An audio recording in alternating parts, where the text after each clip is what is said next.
Amis des testeurs en tout genre, bonjour. Aujourd'hui, j'ai l'honneur et l'avantage de vous présenter le GM3120. C'est un testeur de champ électrique et magnétique. Donc il est livré dans cette boîte. Là, il est fabriqué par Benetech. Je suppose que, comme beaucoup d'appareils chinois, on le trouve sous plusieurs marques. Donc à l'intérieur, il y a l'appareil, un logement pour une pile pas fournie avec, et une notice en anglais. Donc cette notice, elle explique en gros, soi-disant que ça peut être très intéressant de mesurer les radiations, et ça cite certains effets réels ou supposés de celle-ci et le mode d'emploi. C'est un appareil qui est très très simple à utiliser. Bon, le plastique fait un peu cheap, hein, honnêtement, c'est pas une super qualité, mais enfin bon, on va dire que c'est quand même acceptable. Enfin, il donne par contre l'impression d'être costaud. Donc il s'alimente avec une pile 9 volts. Alors premier problème que j'ai vu, la polarité n'est absolument pas marquée. Donc il faut un peu la deviner. Bon là je l'ai noté, mais c'est moi qui l'ai noté avec un feutre. Mais enfin donc pour info, c'est le plus à gauche. Bien, donc il est très très simple à utiliser. Donc pour le mettre en route, il suffit d'appuyer ici sur le bouton marche. Et voilà, et on voit qu'il affiche en haut le champ électrique en volts par mètre et en bas le champ magnétique en micro Tesla. Alors il dispose d'une alarme, hein, on voit ici qu'il dépasse certaines valeurs qui clignotent. Alors pour couper le bip, voilà, il suffit d'appuyer sur la touche Hold et Bip pendant un certain temps et on voit que ça coupe le bip. Alors cette touche Hold, elle permet à un moment donné de mémoriser une mesure. Voilà. Et la touche ici, elle permet d'avoir soit la valeur pic, soit la valeur moyenne. Donc voilà, c'est pas plus bête que ça. Et la LED ici clignote donc quand le champ magnétique ou le champ électrique dépasse certaines valeurs. Donc voilà, un fonctionnement vraiment très très simple à utiliser. Alors bien sûr, la mesure fluctue un petit peu. En même temps, on voit aussi que ça affiche là l'état des piles. Pour info, l'appareil dispose aussi d'un rétroéclairage. Il suffit d'appuyer ici, comme ça, et comme vous pouvez le voir là, il y a un rétroéclairage. Donc ça peut être sympa si on l'utilise dans un endroit sombre. Alors j'ai mesuré sa consommation. Il consomme environ 6 mA quand il fonctionne, et avec le bip ou la LED, on va dire ça monte jusqu'à 8-10.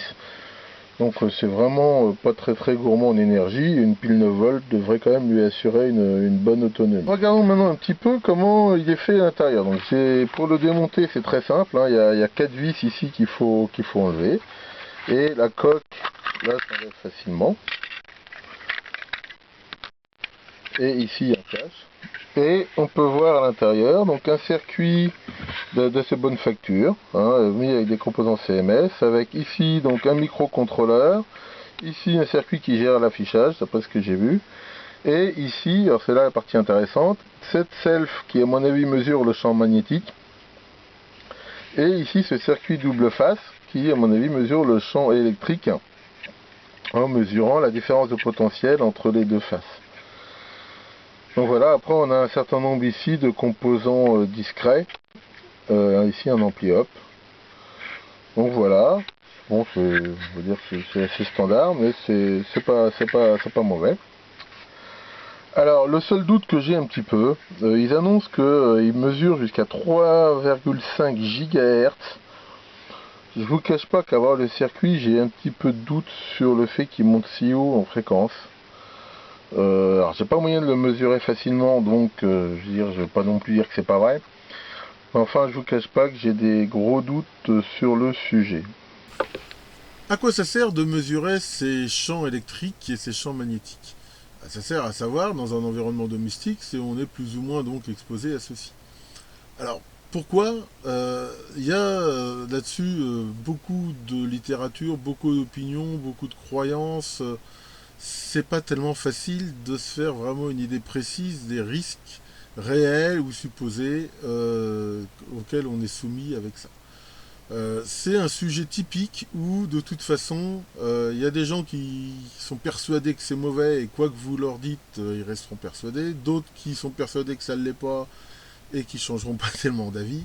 On va dire que des fois, on est un petit peu plus dans le domaine de la foi que de la science. Là-dessus, moi j'ai pas vraiment d'opinion tranchée.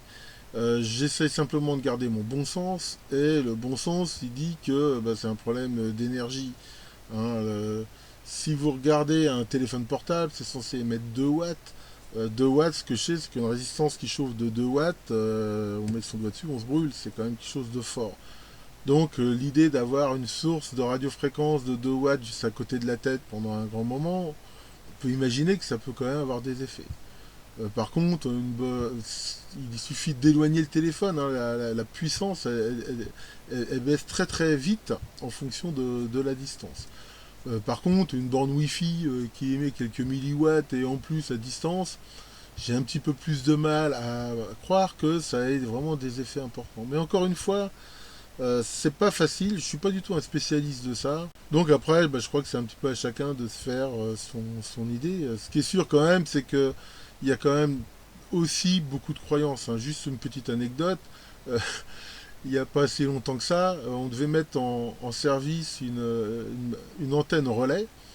Donc il y a beaucoup de gens qui disaient que c'était mauvais, qu'il fallait pas le faire et tout. Et le jour de sa mise en route, le lendemain, il y avait plein de gens à manifester près de la mairie en disant qu'ils n'avaient pas dormi de la nuit, que c'était affreux et tout. Alors qu'en fait, pour des raisons techniques, l'antenne n'avait pas été mise en route. Donc ça montre que c'est un peu l'effet placebo quelque part. Il y a là-dedans aussi pas mal de choses psychologiques. C'est vraiment très difficile de se faire une vraie opinion. Donc, alors je sais que c'est aussi un sujet à troll, hein, ça. Alors, n'allez pas me mettre plein de commentaires en me disant oui, c'est pas vrai, je suis sûr et tout. Encore une fois, moi j'ai aucune certitude, c'est la seule chose dont je suis sûr. Donc voilà, mais enfin ce qui est sûr, c'est que au moins ça permet, grâce à un appareil comme ça, d'avoir des valeurs objectives, hein, au moins de se faire une opinion, de se dire voilà, à l'endroit où je dors, là où est mon oreiller, qu'est-ce que j'ai comme champ magnétique et électrique. Donc si grâce à un appareil comme ça, on détecte que bah, y a un champ qu'on estime trop fort, eh ben ça permet de déplacer une lampe, un fil, le lit, enfin ce qu'on veut pour ne plus y être soumis. Donc voilà pour cette petite présentation de cet appareil. Qu'Antennas, DS des ondes, veille quand même sur vous, et à bientôt pour de nouvelles vidéos.